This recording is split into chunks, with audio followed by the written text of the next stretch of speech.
The first time I met Dr. Henry Montgomery, the chandeliers above us looked like frozen stars. They hung from the ceiling of the Grand Hotel ballroom, dripping light over polished floors and people who seemed to belong to another world. Women in silk gowns moved like swans. Men in tailored suits spoke in low voices about things that sounded expensive. I stood near a wall of flowers so tall it could have hidden a small house.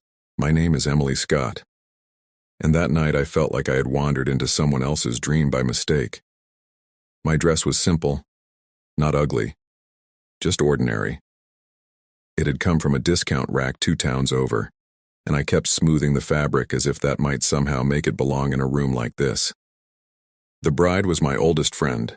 We grew up on the same cracked sidewalks, shared lunches, and once split a single pair of winter gloves because neither of us had enough. She had married into a family with money that felt almost unreal. She begged me to come. So I came, and now I wished I hadn't. A man with too much cologne and a glass of something brown in his hand stepped close to me. He looked me over the way a butcher might look at a cut of meat. "I don't think we've met," he said. "You must be with the catering staff. Could you bring me another scotch?" For a moment, I couldn't breathe. My face burned, and my fingers tightened around my small purse.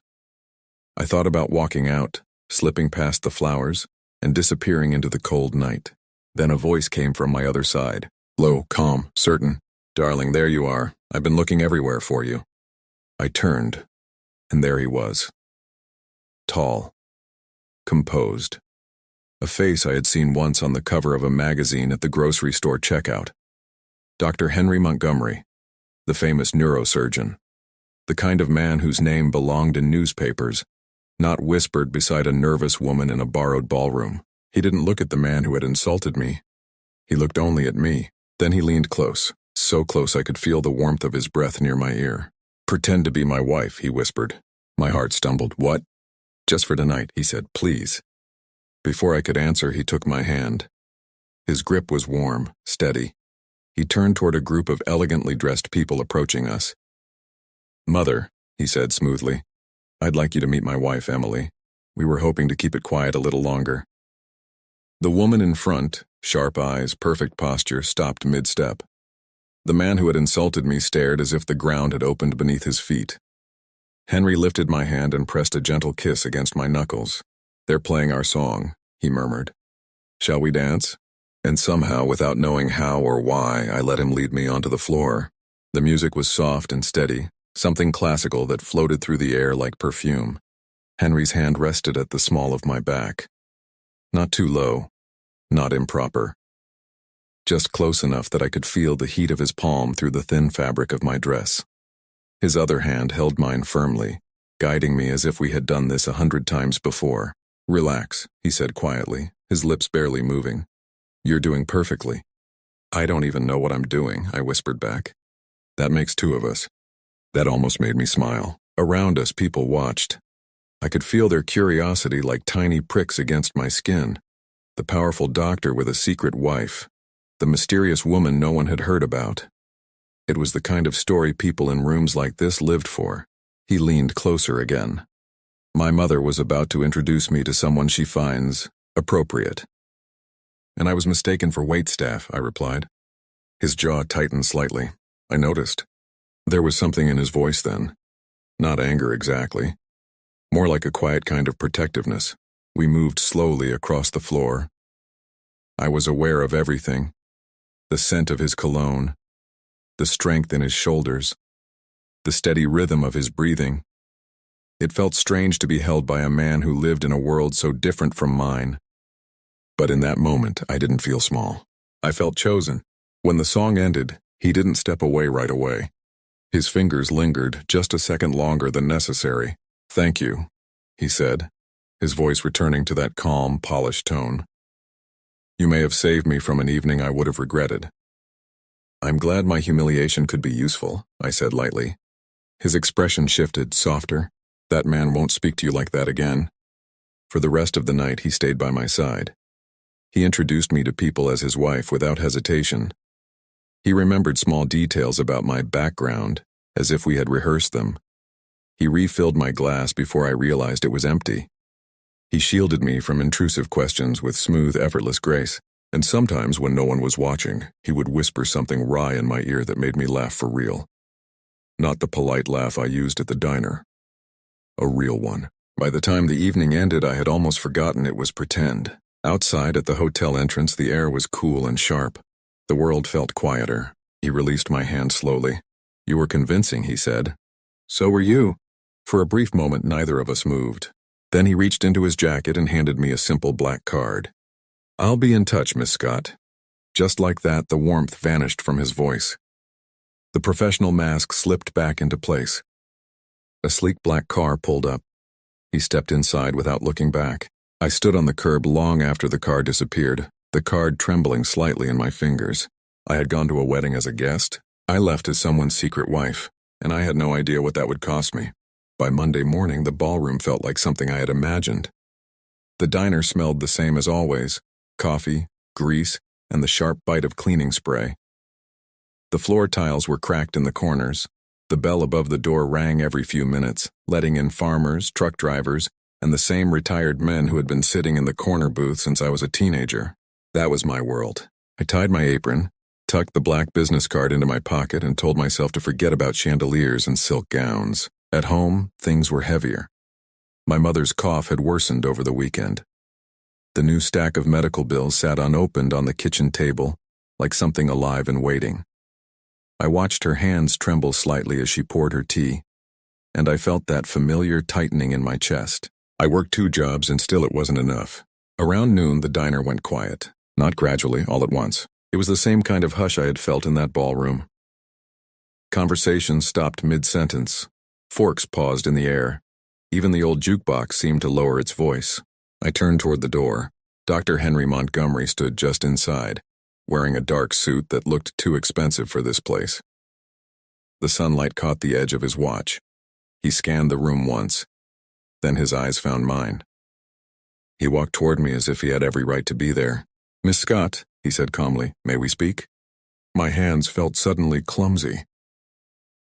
I handed my tray to Marlene without looking at her and followed him to the last booth near the window. He didn't smile this time. "I looked into your situation," he began, as if discussing a lab result. "Your mother's heart condition, the outstanding hospital debt, the prescriptions not covered by insurance." The words hit like cold water. "You had no right," I said quietly. "I have every resource," he replied, "and I prefer to understand the variables before I make a decision." "Decision about what?" He folded his hands on the table. "I'm proposing an arrangement. 1 year. You will publicly continue the role you began at the wedding, appear at events, maintain the illusion that we are married.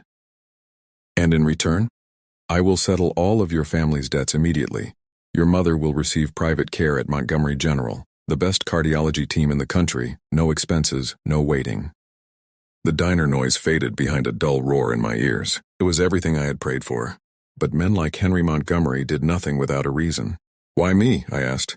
His gaze sharpened. "Because you are practical. You have something to lose, and because," he paused briefly, "love complicates outcomes. I don't intend to make that mistake again." He slid a sleek tablet across the table. "I do not deal in emotional attachments, Miss Scott. This will be strictly business." I stared at the screen. 1 year, my mother's life, and a man who believed love was a mistake. I stared at the tablet, my reflection faint in the dark glass. The words were long and formal. Legal language that felt colder than the steel counters behind me. Dates, appearances, confidentiality, expectations. Then I saw it. Article 11, Emotional Attachment Termination Clause. My throat tightened. The clause was simple, almost cruel in its clarity. If either of us developed genuine romantic feelings, we were required to confess immediately. Upon confession, the contract would end. All financial support would cease, my mother's care included. It felt like a trap disguised as protection. "If we fall in love, we lose everything?" I asked quietly. "If we allow emotion to interfere," he corrected, his tone precise. "Yes." "That's not protection, that's punishment." "It's discipline," he said. "I do not intend to repeat past mistakes." There was no anger in his voice, no bitterness, just control. Careful, practiced control. I thought of my mother sitting at our kitchen table, folding unpaid bills into neat little stacks as if tidiness could make them smaller. I thought of the way she pretended not to notice when I skipped dinner to save money. Love had already complicated my life. Debt was not poetic. It was loud and heavy and unforgiving. "Is there anything else I should know?" I asked. "You will have your own suite in my residence," he said. "We will maintain physical and emotional boundaries. Appearances will be convincing. Privately, we remain separate." Separate, even as husband and wife. My hand trembled slightly as I reached for the stylus. He watched me carefully, not pushing, not softening. I could walk away, keep my pride, keep my small apartment and my second job and the slow drowning that waited for us both. Or I could step into a year of pretending. I signed. My name appeared in neat digital script. Accepted. The word glowed on the screen like something final. Henry gave a short nod. "The hospital transfer will be arranged today." Just like that, my life split in two. 2 days later, I stood in the lobby of his penthouse building. Glass walls, marble floors, a doorman who looked at me as if trying to decide where I belonged. Upstairs, Henry waited in a wide, silent living room that overlooked the entire city. "Your rooms are in the east wing," he said. "Mine are in the west. Distance maintains clarity." Clarity. I set my small suitcase down in a bedroom larger than my entire apartment. The sheets were white. The air smelled faintly of something clean and expensive. That night I lay awake staring at the ceiling, listening to the quiet hum of a life I did not recognize. Somewhere across the penthouse, the man who had saved my mother was building walls even higher than before, and I had just agreed to live inside them. My first week as Mrs. Montgomery felt like stepping onto a stage without ever reading the script. 2 nights after I moved in, Henry informed me we were attending a hospital fundraising gala. "Formal attire," he said simply. "You'll be introduced to the board." Within hours, a team of stylists arrived. Dresses were carried in garment bags that probably cost more than my car. Jewelry was laid out carefully on velvet trays. I stood still while strangers adjusted my hair and brushed color across my face. When they finished, I barely recognized the woman in the mirror. She looked confident, polished, belonging. Henry waited in the living room in a tuxedo. When I stepped out, he looked at me in silence for a moment. "Acceptable," he said. Just one word. But as he placed his hand at the small of my back to guide me toward the elevator, I felt the faintest tremor in his fingers. At the gala, he was flawless. He smiled easily. He spoke warmly. He introduced me as his wife with quiet pride. He leaned close to whisper clever observations that made me laugh, and every time he did, his breath brushed against my ear. The contact felt too real, too warm. People watched us the way they watch a couple they admire. For a while, I almost forgot it was an arrangement. His mother approached halfway through the evening. Her gaze was sharp but thoughtful. "Well," she said, studying me, "you do surprise me, Henry." "Emily has that effect," he replied smoothly. He kissed my cheek for show. The kiss lingered half a second too long. Something shifted. On the drive home, neither of us spoke. The silence wasn't cold, it was tight, full. Back at the penthouse, we stood facing each other in the wide, dim living room. "You handled yourself well," he said, eyes fixed somewhere just past me. "So did you." He nodded once, then stepped back, creating space. "Good night, Emily." "Good night, Henry." But the distance between east and west wings felt different that night. A week later, I woke with a fever. I tried to ignore it. I had learned long ago that weakness didn't solve anything. But by midday at a luncheon event, the room tilted around me. Henry noticed before I did. He crossed the room without apology, took my arm and announced, "We're leaving." In the elevator, he pressed his hand to my forehead. "You're burning up?" "I'm fine," I whispered. "You're not."